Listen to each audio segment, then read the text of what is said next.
ক্ষমতাচ্যুত সাবেক প্রধানমন্ত্রী শেখ হাসিনা ও সাবেক স্বরাষ্ট্রমন্ত্রী আসাদুজ্জামান খান কামালের বিরুদ্ধে আন্তর্জাতিক অপরাধ ট্রাইব্যুনালের মৃত্যুদণ্ডের রায় নিয়ে তীব্র প্রতিক্রিয়া জানিয়েছে আন্তর্জাতিক মানবাধিকার সংস্থাগুলো।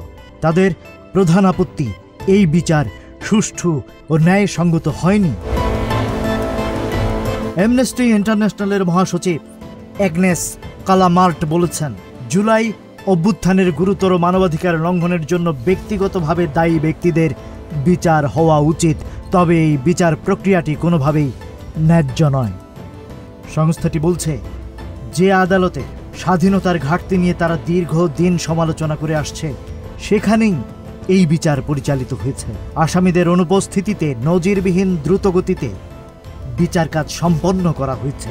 আদালত নিযুক্ত আইনজীবীও প্রস্তুতির জন্য খুব কম সময় পেয়েছেন, যা ন্যায় বিচারের গুরুতর প্রশ্ন তৈরি করেছে।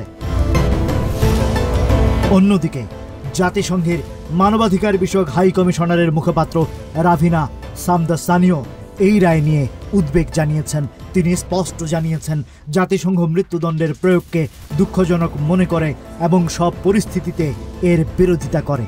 জাতিসংঘ আহ্বান জানিয়েছে, নেতৃত্ব ও দায়িত্বে থাকা সকল অপরাধীর বিচার আন্তর্জাতিক মানদণ্ড অনুযায়ী ন্যায্য ও স্বচ্ছ হতে হবে। Rajib Raihan, news flash 71।